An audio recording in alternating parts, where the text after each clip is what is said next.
ओम शांति। बाबा की मुरलियां रोज हमारा श्रृंगार करती हैं। सुंदर सुंदर प्रेरणाएं रोज बाबा हमें देते हैं।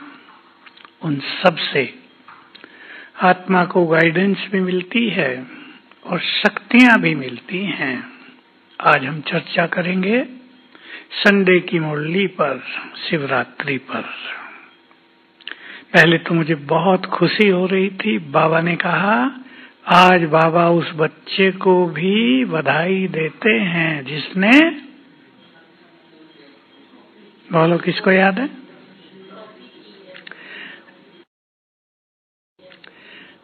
कॉपी का अर्थ है कि यहाँ पर जो बाबा ने किया और हम सब ने किया, भक्ति में हूबहू उसकी ही शुरुआत कर दी। वो किसी एक ही व्यक्ति ने की होगी ना, उस समय का आचार्य होगा कोई, तो देखो बाबा की नजर उस पे भी गई कि वो आत्मा भी बधाई की पात्र है। ऐसे ही भारत में भिन्न भिन्न प्रथाएं, भिन्न भिन्न धर्म जिन्होंने स्थापित किए, वो कौन रहे होंगे बताओ? है किसी को ऐसा ख्याल? कौन रहे होंगे वो? हैं? जिन्होंने उसका सारा पार्ट देखा है और जिन्होंने वो पार्ट बजाए हैं। ज्ञान भी तो उनके ही अंदर भरा है ना। भक्ति में कुछ चीजें छूट गई, बहुत सारी याद रही, उस अनुसार भक्ति के सिस्टम प्रारंभ कर दिए। तो आप में से भी कोई होगा जिसने किसी ना किसी की पूजा प्रारंभ कराई होगी। तो बाबा ने व्रत का अर्थ बताया, आज उस पे ही चर्चा कर लेते हैं। व्रत याद करो, पवित्रता का व्रत, सदा के लिए व्रत। और पवित्रता को बहुत अच्छा एक्सप्लेन कर दिया ब्रह्मचारी भी, और न केवल एक विकार बल्कि 4 और उसके साथी कमांडर। कौन कौन से? काम, क्रोध, लोभ, मोह, अहंकार, ये 5 हो गए। और उनके बाल बच्चे, हाँ आपने तो कई बता दिए, बच्चे ज्यादा हो गए। अच्छा, 3 तो बाबा ने ही सुनाए थे, आलस, अलबेलापन और बहानेबाजी। बाकी ईर्षा, द्वेष, परचिंतन, तेरा मेरा, सूक्ष्म इच्छाएं जो वरदान में थी, सूक्ष्म इच्छाएं, ये सब माया के भिन्न भिन्न रूप हैं। इन सब को जीतने का व्रत ले लिया है हम सब ने। तो बहुत अच्छी यात्रा हमारी प्रारंभ हुई। मुझे एक बात याद आ गई, आज 4-5 लोग नीचे से मिलने आए। एक बहन थी, मैंने थोड़ा सा पूछा कहाँ से आए हैं? सेंटर चलाती हो? कहा मैं गीता पाठशाला चलाती हूँ। तो मुझे लगा आप माता हो? हाँ, हम दोनों गीता पाठशाला चलाते हैं। मैंने पूछा कितने भाई बहने हो गए? कहा 75 हो गए। मैंने कहा तो तुम्हारी तो गीता पाठशाला अच्छा सेंटर हो गया। और कहा उसमें से ज्यादा युगल हैं, सबने पवित्रता अपनाई हुई है। देखो, मैं सोचने लगा, बाबा की एक बात याद आ गई। बाबा ने कभी गुरु सन्यासियों के लिए कहा था, जिसमें जितनी ज्यादा पवित्रता होती है उतना ही उसका प्रभाव होता है, उतने ज्यादा शिष्य होते हैं। हमारे पास भी वही सिद्धांत लागू होता है। जितनी जिस निमित्त आत्मा में पवित्रता है, उतनी ही उसके पास आने वालों की संख्या ज्यादा है। और पवित्रता को बाबा ने स्पष्ट कर दिया। ब्रह्मचर्य नहीं केवल, हाँ, ब्रह्मचारी में थोड़ी थोड़ी बातों पे विचार करें, सभी व्यर्थ संकल्पों से भी मुक्त, परचिंतन से भी मुक्त, तेरे मेरे से भी मुक्त,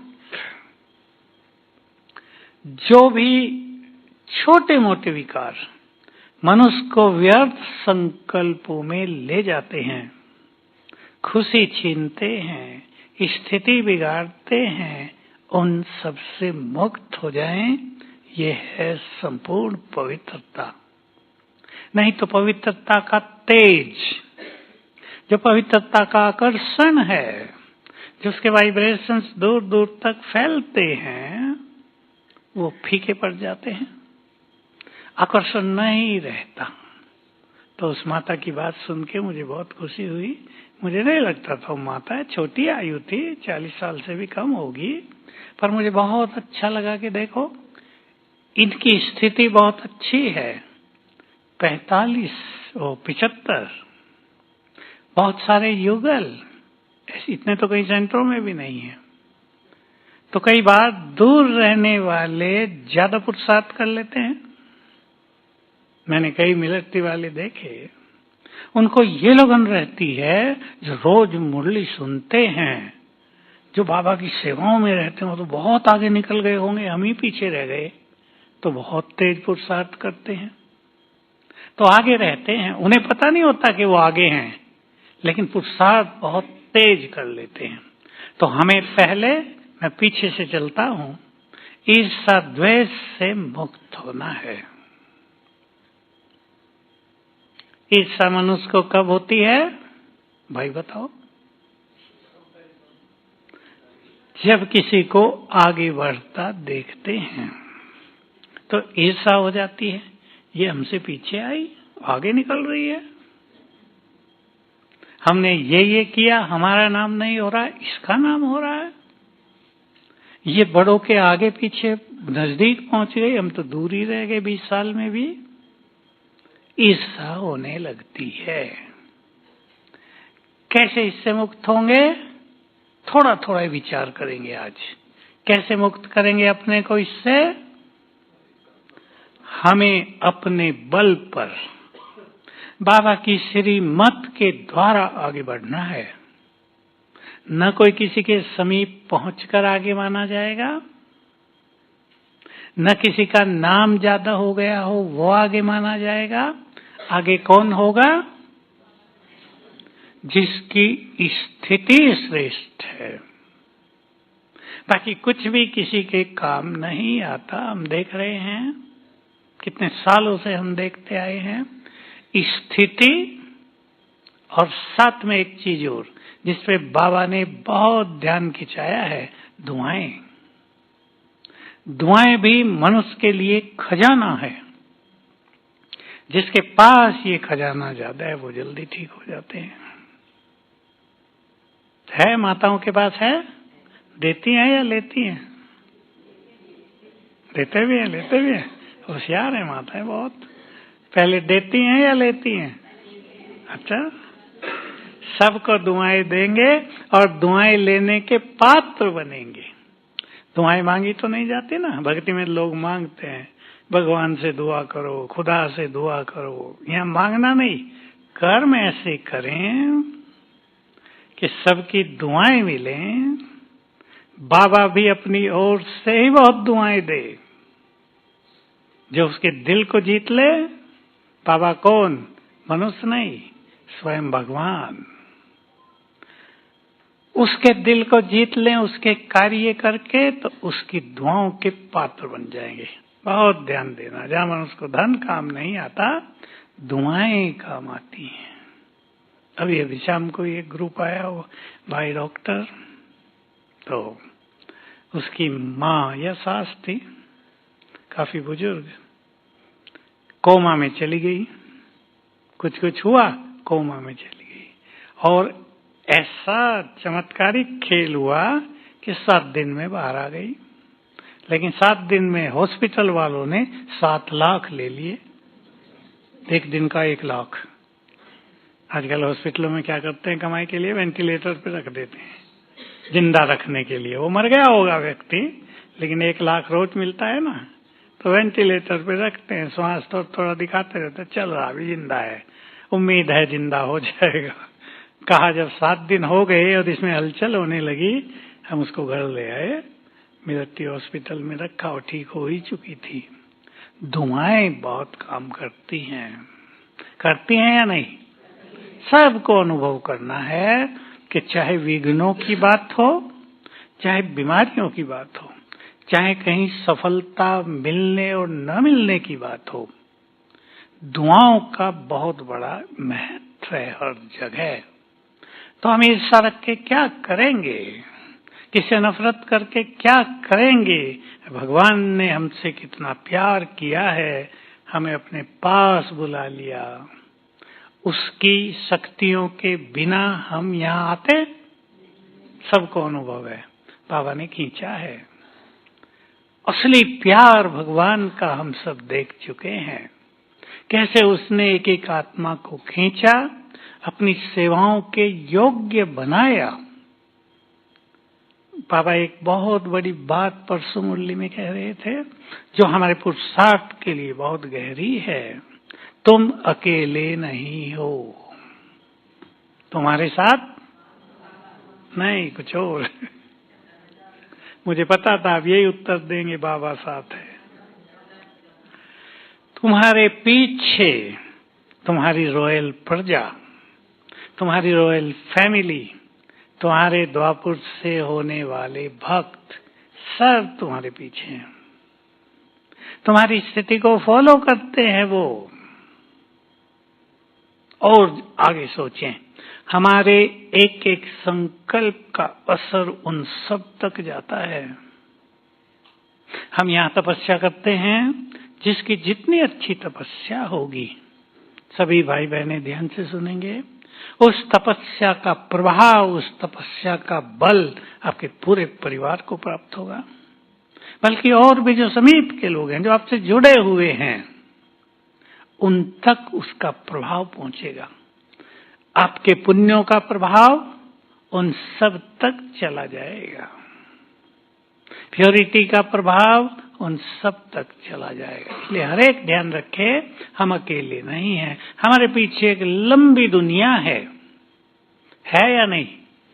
बाबा ने कभी कहा था, वो लोग तारों में दुनिया ढूंढ रहे हैं, आजकल ढूंढ रहे हैं ना, चांद पे भी ढूंढते हैं और ग्रहों पे भी ढूंढते रहते हैं। यहाँ दुनिया होने के, मनुष्य होने के लक्षण दिखाई दे रहे, ऐसा बताते रहते हैं। बाबा ने कहा, तुम सभी धरती के चेतन सितारे हो, तुम्हारी एक एक की दुनिया है तुम्हारे पीछे। इसलिए अगर हम ये याद रखेंगे, हमें फॉलो करने वाले, हमें देखने वाले, हमसे बल पाने वाले एक एक लाख तो हैं ही सबके पीछे। मैं कम से कम संख्या बताई, किसके पीछे ज्यादा भी हैं। इसलिए बाबा ने मुरलियों में एक बहुत सिंपल और गहरी बात कही है, जिसको समझ लें आप। इस मुरली में भी था और आता ही रहता है, तुम्हारा चित्त सभी के लिए शुभ भावनाओं से भरा हो। सुनते हैं सभी ये बात? हमारी शुभ भावनाएं ही अनेक आत्माओं तक पहुंचती रहेंगी। अभी देखो श्राद्ध आए, लोगों ने अपने पूर्वजों के लिए कुछ कुछ किया, भक्ति वालों ने भी किया और इधर भी भोग लगा। लेकिन हमारी शुभ भावनाएं, हमारे सुंदर वाइब्रेशंस उन सब तक पहुंचते हैं। कहाँ होंगे वो हमारे पूर्वज? इसी दुनिया में नहीं, हमारे आसपास ही, हमारे आसपास ही हैं वो सब। उन सब को बल मिलता है हमारी साधनाओं का, फिर सारे भारत को बल मिलता है। ये बहुत बड़ी जिम्मेदारी है हमारी। अब देखो, नंबर भारत का है। जब 20वीं सदी पूरी हो रही थी और 21वीं सदी में प्रवेश हो रहा था, तो कई बड़े बड़े भविष्यवक्ता बोलने लगे थे कि 21वीं सदी भारत की होगी। लेकिन किसी भी मनुष्य को या किसी भी देश को ऊंचाई पर पहुंचने से पहले क्या करना होता है? कई चुनौतियों को, संघर्षों को पार करना पड़ता है। तो इस धरा से गंदगी भी साफ होगी। आप सब जानते हैं वो कैसे होगी, पता है ना सबको। मैं सोचा करता था, मुझे उस चीज का ज्यादा पता नहीं था, पर फील होता था कि जब एटम बम छूटेंगे तो जरूर, अब तो आ गया वो समय, लोग एक दूसरे को धमकी दे रहे हैं, जब एटम बम छूटेंगे तो संसार का तो बड़ा संहार करेंगे ही, लेकिन एक पुण्य का काम भी करेंगे। बताओ कौन से? मैंने सब दूसरे बोले हैं। ये जो आकाश मंडल है जो गंदगी से भरा पड़ा है, लोग कहते हैं अगर एक पावरफुल दूरबीन से ऐसे देखा जाए तो लगेगा सांप तैर रहे हैं, अनंत चीजें तैर रही हैं इस वायुमंडल में, वो सब जल जाएंगी, साफ हो जाएगा, स्वच्छ। इसलिए कहते हैं लोग कि सतयुग में चंद्रमा नजदीक आ जाएगा। नजदीक नहीं आएगा, ये जब बीच में गंदगी है ये हट गई ना तो चमकता हुआ नजर आएगा, ऐसा लगेगा नजदीक आ गया। बहुत ज्यादा जो पोल्यूशन हो गया, प्रदूषण हो गया, ये एटॉमिक एनर्जी इसको भी साफ करेगी। और बाबा ने बहुत अच्छी बात हम सबको कही है, ध्यान दिया करें उस बात पे। ये पांचों तत्व तुम्हारे सबसे अच्छे सेवक बन जाएंगे। याद है? प्रकृति तुम्हारे लिए सफाई करेगी, धरती को भी ऐसी उपजाऊ कर देगी कि बहुत सारे सालों तक तो हमें हल नहीं चलाने पड़ेंगे जमीन पर। क्या होगा? फल फ्रूट भी होंगे और धरती स्वतः ही अन्न भी देगी। जो किसानों के परिवार से हो आप में से वो जानते होंगे, बहुत सारे पेड़, बहुत सारी चीजें उगती रहती हैं धरती से स्वतः ही। और सतयुग में जब सतो प्रधानता आ जाएगी तो थोड़ी सी मेहनत करेंगे देवता और अन्न प्राप्त होगा। ज्यादा तो चाहिए ही नहीं, बहुत कम अन्न का प्रयोग होगा शुरू में। तो प्रकृति हमारी सबसे अच्छी मददगार होगी, गुड फ्रेंड होगी। तो हम अपनी शक्तियों को इन छोटी छोटी चीजों के पीछे न गंवाएं। ईर्ष्या-द्वेष हो, नफरत हो, दूसरों का चिंतन हो, गिराने चढ़ाने की भावना हो। बहुत बुरा विकार आजकल काम कर रहा है, लोभ। कर रहा है या नहीं? धन ही धन, धन धना धन धन, मन मना भव मन, ये नहीं, धन ही सब कुछ है। धन जितना मिल जाए उतना आनंद, लेकिन धन के पीछे भागने वालों का उस दिन क्या हाल होगा, जो अभी भी हुआ, इस साल भी हुआ।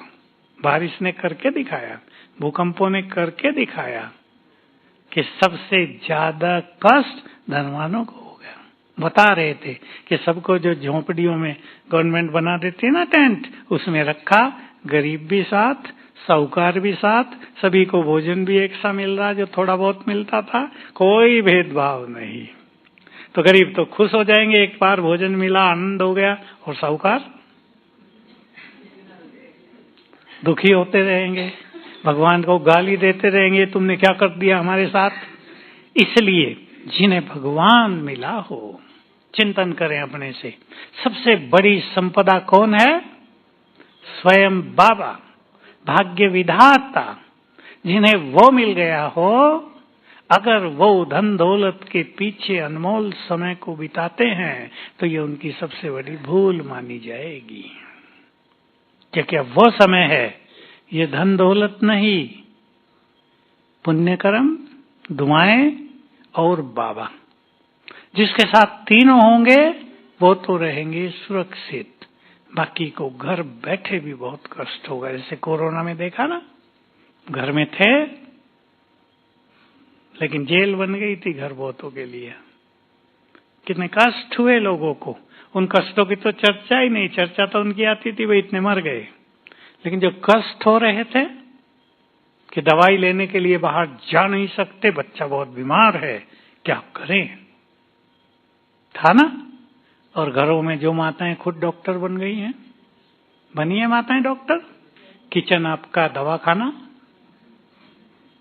हमसे जब विदेशी पहले पहले आए ना हमारे पास, 100 आए, 200 आए, पूछा करते थे, भारत में तुम लोग भोजन में मसाले बहुत डालते हो। लोग ये सोचते हैं मसाले स्वाद के लिए डाले जाते हैं, लेकिन केवल स्वाद नहीं, इन मसालों का प्रॉपर कॉम्बिनेशन, ठीक ठीक रेशो में अगर ये डाले जाते हैं तो ये बहुत बड़ी दवाई का काम करते हैं। सभी माताएं रोज जो जीरे का छौंक लगाती हैं, वो जीरा बहुत बड़ी दवाई है, सौंफ बहुत बड़ी दवाई है, धनिया बहुत बड़ी दवाई है, हींग, सब ये जितने मसाले हम डालते हैं ना, इवन मिर्ची भी कई चीजों में बड़ी लाभकारी है, बस अति में हो जाए तो नुकसानदायक होती है। इसलिए माताओं को सबको फिर से अपने किचन को दवाखाना बना देना। कुछ भी हुआ घोल के पिलाया, ठीक हो गए। माताएं तो ये काम करती थी। अब से 50 साल से पहले डॉक्टर बहुत नहीं होते थे, बहुत कम होते थे। डॉक्टरों की संख्या बढ़ी और बीमारों की संख्या बोलो उनसे 10 गुना बढ़ गई। तो अपने डॉक्टर खुद बन जाएंगे। मन को जितना खुश रखेंगे, मन को जितना सुंदर विचारों में रखेंगे, मन को जितना शांत रखेंगे, बीमारियां कम से कम होंगी, भाग जाएंगी जल्दी। आज उसी माता ने जो कोमा में रहे ना 7 दिन, कहा मैंने भाई जी पता नहीं क्या पाप किए थे। मैंने कहा अब ये भूल जाओ, अब संकल्प करो मैं जन्म जन्म की पुण्य आत्मा हूं, इसलिए तो भगवान मिले। अब ये कि हम पापात्माएं थे ये भूलना है सबको। हम पुण्य आत्माएं थे, पुण्य आत्माएं हैं, और 3 युग तक तो बहुत ज्यादा पुण्य आत्माएं रहेंगे हम। ठीक है ना बात? तो नेगेटिव संकल्प कुछ नहीं करना है और लोभ के पीछे भागना नहीं है। ये चाहिए, ये चाहिए। जहां ये सब है, पहला नुकसान क्या होता है बोलो? जिसके मन में लोभ ज्यादा है। बाबा आज कह रहे थे कल के बच्चे कुछ चाहिए तो बाबा बैठा है ना, कहो। फिर कोई पहुंचा, बाबा लंदन का बूट चाहिए मुझे। तो आज था ना, कल ही आज था। तो उन दिनों किसी किसी के संबंधी विदेश में रहते थे, सिंधियों में ज्यादा रहते थे। फिर गुजरात से शुरू हुआ, फिर पंजाब के बहुत लोग कनाडा गए, तो वो मांगते थे। तो बाबा ने बहुत अच्छी शिक्षाएं दी ना। अब बूट, बहुत अच्छे जूते ले लिए किसी ने, तो ज्यादा ध्यान बाबा की ओर रहेगा, जूतों की ओर? गंदे ना हो जाएं, मेरे जूते अच्छे लग भी रहे दूसरों को या नहीं, मैंने पहने हुए नहीं, दूसरों को कैसे लग रहे हैं। तो लोभ से क्या होता है? बुद्धि भटकती है। जितनी ज्यादा मन में इच्छाएं होंगी उतना ही मन बुद्धि भटकेंगे। इसलिए जिसको संगम युग पर बाबा की याद का, योग बल का परम सुख लेना है, उससे इच्छाओं को कम करना चाहिए। हैं तैयार सभी? तैयार हैं? इच्छाएं बढ़ेंगी, स्थिति घटेगी। रस बढ़ेंगे, कर्मेंद्रियों के रस, एक का रस कम होने लगेगा। इसलिए जो चीज हमारे पास है उसमें बुद्धि जरूर जाती है, जिसमें हमारी आसक्तियां हैं। अगर हमें है ये सब बाबा का है तो हमारी बुद्धि उसमें नहीं भटकती है। अगर है मेरा, बुद्धि भटकेगी, उसमें जाएगी। और सबको याद रखना, जिसकी जहां आसक्ति होगी, चाहे वो वस्तु हो या व्यक्ति हो, अंत में वहीं रहेगी बुद्धि। चाहते हुए भी कि नहीं बाबा ने कहा मुझे याद करो, बुद्धि हटेगी नहीं, उस समय का इफेक्ट होगा अंत में। इसलिए अपनी आसक्तियों को, अपनी अत्यधिक इच्छाओं को कम करते चलना है। एक है इच्छाएं, एक है आवश्यकताएं। आप सब गृहस्थ में रहते हैं तो आवश्यकताएं तो बहुत होती हैं गृहस्थ में। आपको उन आवश्यकताओं को भी पूर्ण करना होगा। आपके संबंध होते हैं, उनको भी निभाना पड़ता है या तोड़ देना होता है? निभाना पड़ता है। आपके बच्चे हैं, लड़कियां हैं, अब उनके संबंधी हैं, ससुराल है, किसी का कुछ है, किसी का कुछ है, नाते निभाने पड़ते हैं। और नातों में जितना प्यार रखेंगे, मोह नहीं, क्या प्यार, उतना ही लोग बाबा की ओर आकर्षित होंगे। इसलिए कई लोग ये सोचते हैं हमें निर्मोही बनना है तो छोड़ देते हैं, वो गलत होता है। छोड़ने से कुछ नहीं होता, बुद्धि फिर वहां जाएगी। हमें आसक्तियों को कम करते करते खत्म करना होता है। तो लोभ पर बहुत ध्यान देना, और मोह की गति तो अति सूक्ष्म है, मोह को पहचानना भी कठिन है। इसलिए श्रीमद् भगवत गीता में भी और बाबा के महावाक्यों में भी अंतिम स्थिति, एक शब्द और, स्मृति स्वरूप नष्टो मोह। पहले कौन से बोलो, पहले मोह नष्ट होगा या स्मृतियां आएंगी? पहले स्मृतियां आएंगी तब मोह नष्ट होगा। कहीं कहीं ये भी होगा मोह नष्ट होगा तब स्मृतियां अच्छी आएंगी, पर हमें अभ्यास करना है पहले स्मृतियां। देखो, पहली स्मृति बाबा ने दिलाई, तुम कौन हो और ये सब भी तुम्हारा, जिनसे मोह है वो सब भी आत्माएं हैं। अगर हमारी ये वृत्ति बन जाए, वृत्ति माना ये फीलिंग रहे सब आत्माएं हैं, तो आप ही मोह की जंजीरें ढीली होती रहेंगी। हमें ज्यादा कुछ नहीं करना पड़ेगा। मोह का सब्जेक्ट ऐसा है जिसको बहुत लोग ठीक से समझ नहीं पाते। अब माताएं सोचती हमारा तो मोह रहेगा ही, बिल्कुल मैं भी कहता हूं रहेगा ही, लेकिन आत्मिक दृष्टि से उस मोह को जंजीर न बना के एक ऐसा प्यार का स्वरूप दे देना है जिससे हमारा योग और अच्छा लगता रहे। अभी मान लो माँ का एक बच्चा है, वो बीमार है, उसकी वो सेवा कर रही है, रात को भी जाग रही है, कई तरह के काम होते हैं, आप जानते हैं कोई बीमार हो जाता है तो, लेकिन बुद्धि उसमें इतनी लग जाए कि बाबा पूरा एक तरफ हो जाए, वो गलत होता है।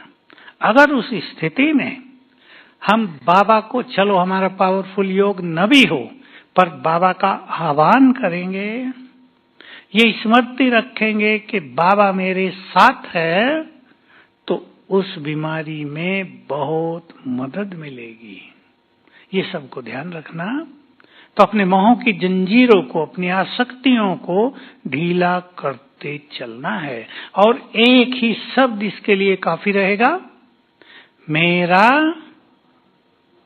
मेरे बाबा से पहले मेरा कुछ भी नहीं। बाबा ने कभी साकार मुरली में ही राजयोग की ये परिभाषा दी, राजयोग अर्थात मेरा कुछ भी नहीं। धीरे धीरे संकल्प करते चलो, मेरा कुछ भी नहीं है, तब नशा चढ़ेगा मेरा बाबा, तब एक से मेरापन बढ़ेगा।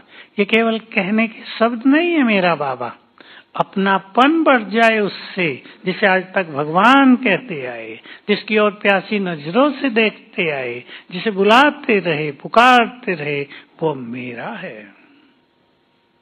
हम उसके परिवार हो गए, वो हमारे परिवार का बड़ा हो गया। इन चीजों को संभालें अपने जीवन में, तो हम अकेले नहीं रहेंगे। जैसे आप में से बहुत अपने परिवार के बड़े हैं ना, कोई माताएं बड़ी हैं, कोई भाई बड़े हैं, तो आपको ख्याल रखना पड़ता है ना परिवार का। हम बाबा को अपने परिवार का बड़ा बना दें, सोचेंगे आज सब इस पर। अपने परिवार का हेड, सबकी पालना करने वाला हम बाबा को बना दें। पसंद है? बोलो, हाँ नहीं बोल रहे। लगता है बड़े हम हैं, बाबा को क्यों बना दें? ऐसे जो सारी सृष्टि में सबसे बड़ा है, उसको अपने परिवार का बड़ा बना लें। सोचना आज से उस पर, मैं बड़ी हूं, मेरी जिम्मेदारी है, ये तो नेचुरल बात है। माताएं भी कहेंगी, भाई भी कहेंगे। हमें 4 बच्चे, उनकी सारी जिम्मेदारी हमारी, उनको बड़ा करना, पढ़ाना लिखाना, शादियां करना, उनको काम पे सेट कर देना, ये सब हमारी जिम्मेदारी है। लेकिन बोलो आगे, अब तो क्लियर है। बाबा को परिवार का हेड बना दो तो ये जिम्मेदारी उसकी हो जाएगी। देखना, करके देखना कितना सहज होता है आपका काम। वो आपके पास नहीं आएगा करने के लिए। कभी बाबा से कईयों ने पूछा था, बाबा आप तो निराकार हो, आप कहते हो कि मैं मदद करूंगा, कैसे करोगे, हमें कैसे पता चलेगा? तो बाबा ने उत्तर दिया, बाबा किसी को भी निमित्त बनाकर आपकी मदद करा देगा, आपके बिगड़े काम ठीक करा देगा। आपको आभास होगा ये सब बाबा ने कराया है।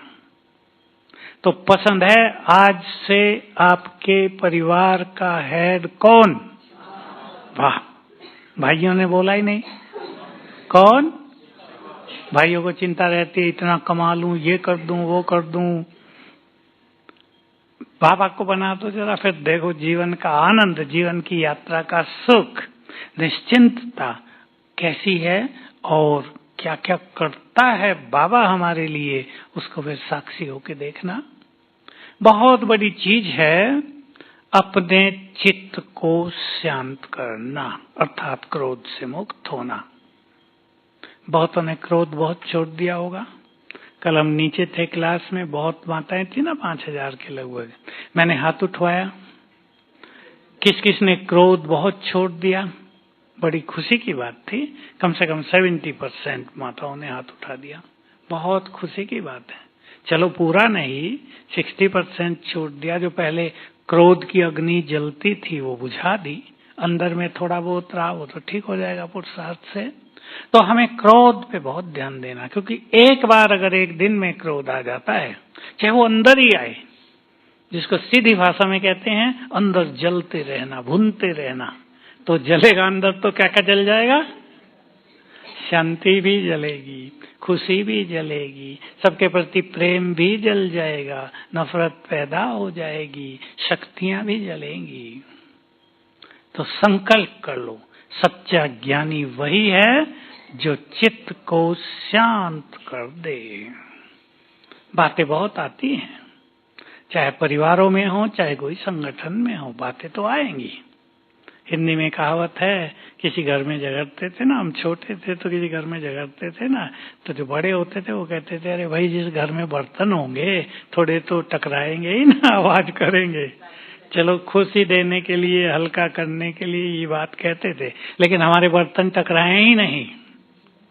हम ऐसा अपने चित्त को शांत करें तो विचार करेंगे, मुझे क्रोध कब आता है? बाबा ने तो मुरली में कहा परसों, कई कहते हैं कोई झूठ बोलता है तो क्रोध आता है। बाबा की एक ही लाइन बहुत सुंदर थी, जब वो है ही झूठ तो उसे छोड़ो ना। झूठ के पीछे क्या लगना? जब तुम सत्य से प्रेम करते हो, सोचेंगे, फिर सोचो, जब हम सत्य से प्रेम करते हैं और किसी ने झूठ बोल दिया तो हमें पता चला है झूठ बोल रहा, तो झूठ को जाने देना। बाबा ने बहुत अच्छे शब्द कहे और ये भी कहा, बहुत काम की बात कही, कि तुम मनुष्यों की बातों को तो बहुत याद करते हो और बाबा ने जो बार बार कहा है उसे भूल जाते हो।